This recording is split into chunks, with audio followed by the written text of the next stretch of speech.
The essence of animal behavior is communication, and in other segments we've seen extensive examples of this, and here we're going to be looking at it as a separate topic, communication, and of course we do the same thing. So what is communication? What do we mean by it? There's a lot of disagreement about this, but I think most people agree to this part of it at least. So we're dealing with a sender, sending some kind of signal, and a receiver that's going to receive the signal over some channel. It could be auditory, could be visual, it could be odor molecules, could be anything. Okay. So basically we're dealing with a process by which the behavior of an individual, the sender, affects the behavior of another individual, the receiver, by means of transmitting information across a particular channel, some kind of sensory modality. Communication. Well, that seems pretty straightforward, but when you really start to think about communication critically, there are certain aspects that you got to wonder, well, should they count as communication or shouldn't they count as communication? Because they typically fit this criteria, this definition, but are they really communication? And here is where there's little agreement. I mean, people just argue about these points incessantly. I taught a graduate course in communication. I swear we spent half the semester discussing these points off and on, and nobody could come to any kind of an agreement. I was not surprised. So what are the points that I'm talking about? Intentionality. Should that be part of the definition? I mean, I might be communicating with one person in a room, and there's another person some distance away in the same room that is also hearing my signal, my auditory signal. But it's not my intent to communicate with that person. Or, I could be teaching a class in one classroom and the walls might be thin and I tend to talk loud sometimes. And people in the next room are hearing what I'm saying. I'm not intending to communicate with those people, but you know what? I'm sending the signal, it's going through a channel, they're receiving it. It may even be altering their behavior in some way by virtue of hearing it, but it's not my intent to do that. Should that or should that not be part of the definition of communication? I'm not saying it one way or the other.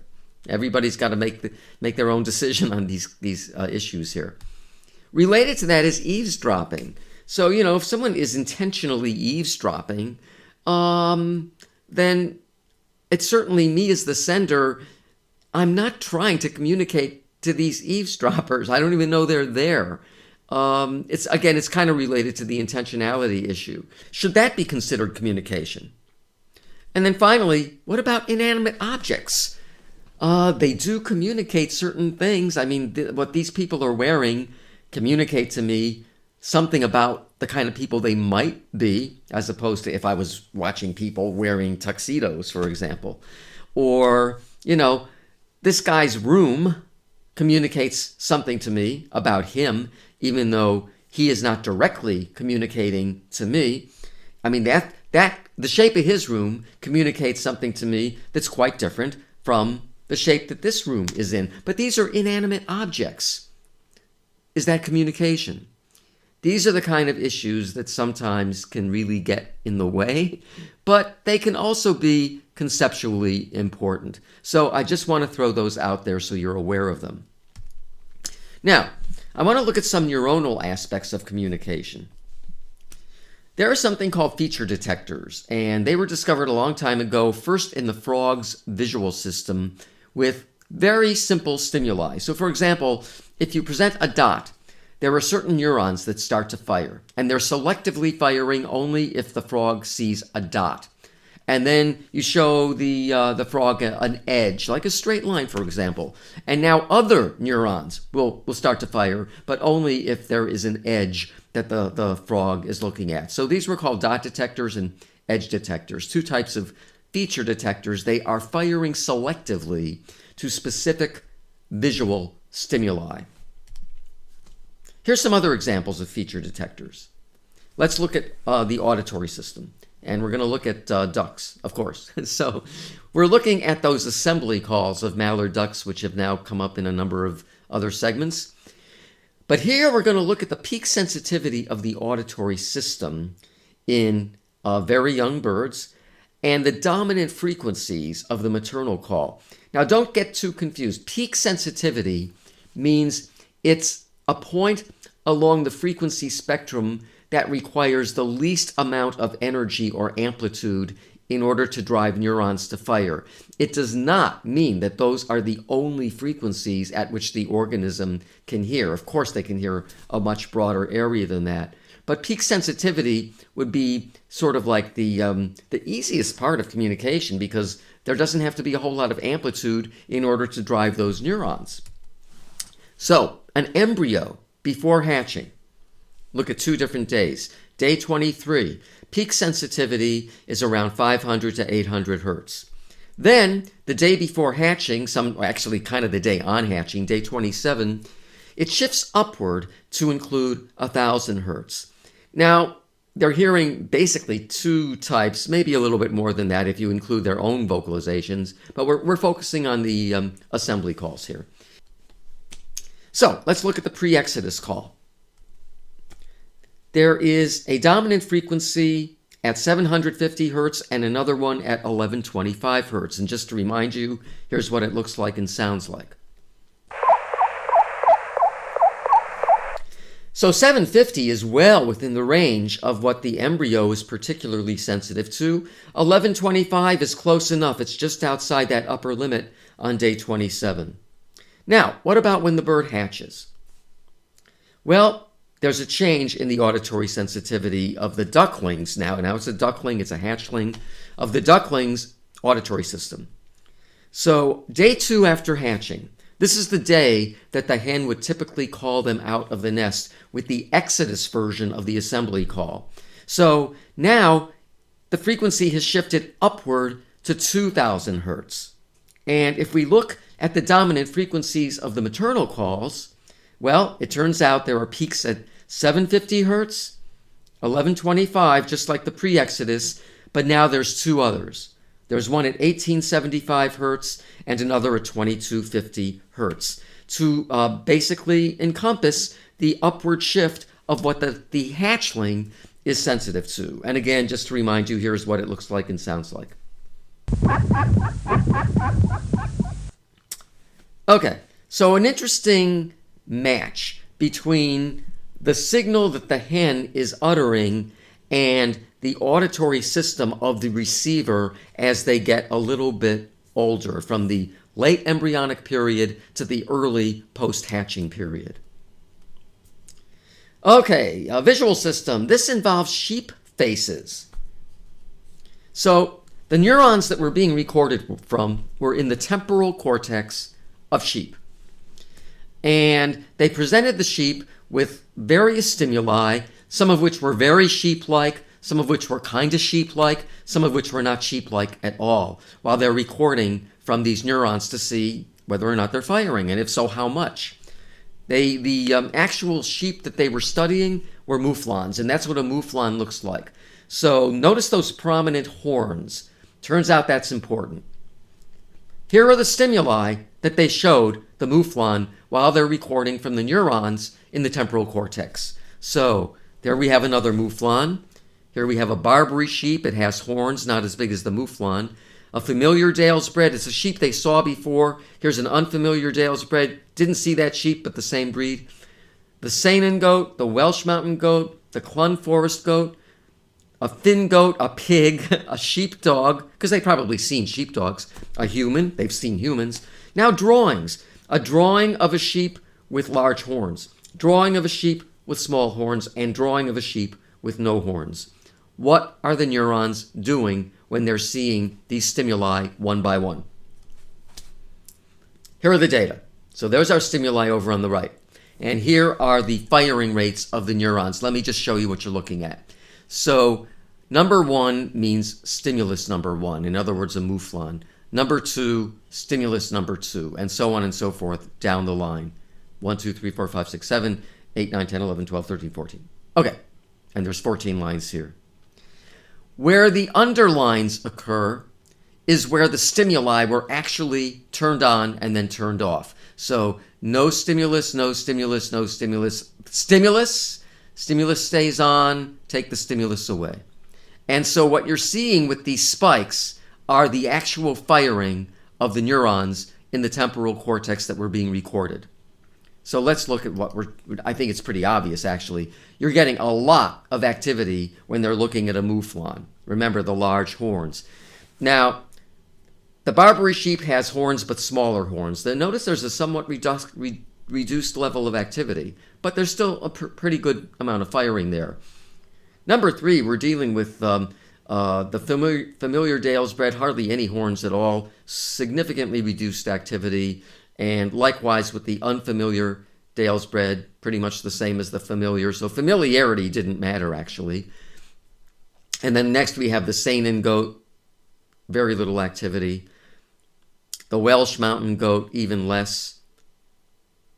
The Clun forest goat, even less. I mean, there's basically no horns there at all. The Finn goat, same deal, no horns. A pig obviously has no horns. There's no firing at all in those neurons. And same for a sheepdog, even though they've seen sheepdogs. So again, familiarity doesn't matter. They've seen humans, nothing, no recording there. And then the drawing of the sheep with the large horns, just like the mouflon has, now we see a lot of activity again. Not as much as with the actual photo of a mouflon, but still a fair amount of activity. And then with smaller horns, a significant reduction in activity, but there's still a little bit.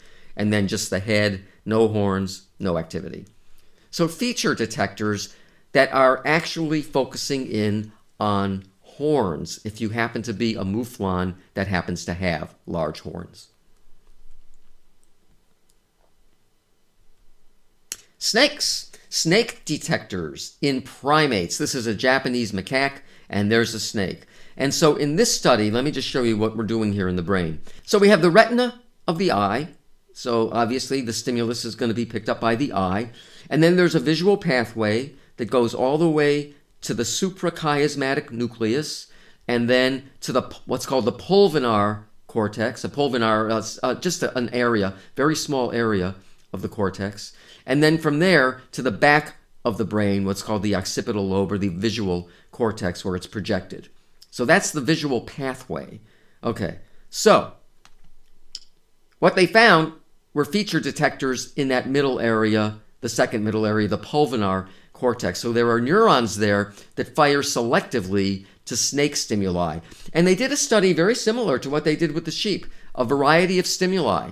And so this top row have snake stimuli, snake, snake, snake, snake.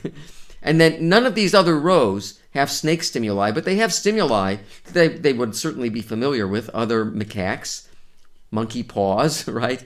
And then just some random shapes. What we're looking at, the 0 point at each of these is when the stimuli were presented.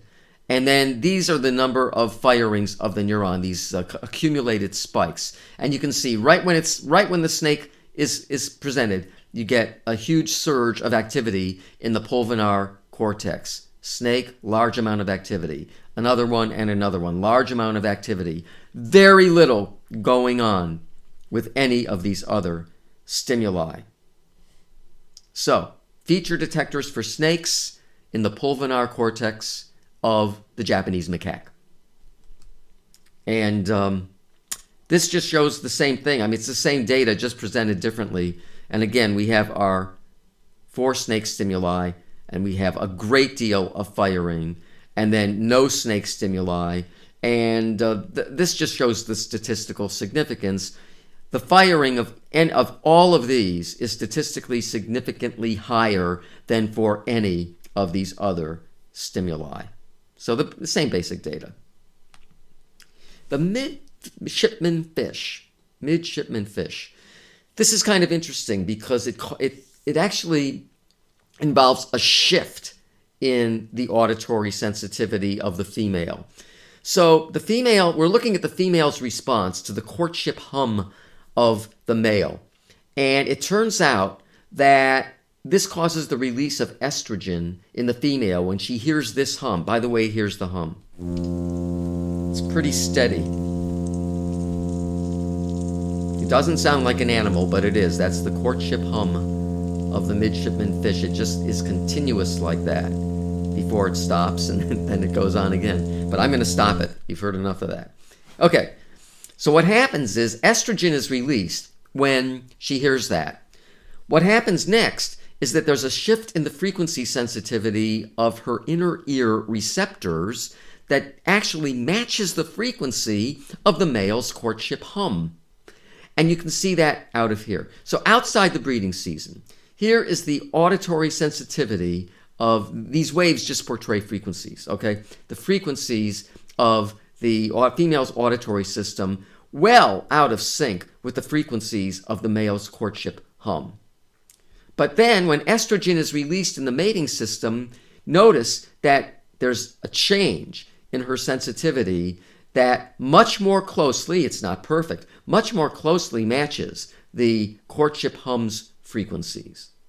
So that's estrogen dependent. Categorical perception of dogs and cats by monkeys, obviously a laboratory study, but a very interesting one at that.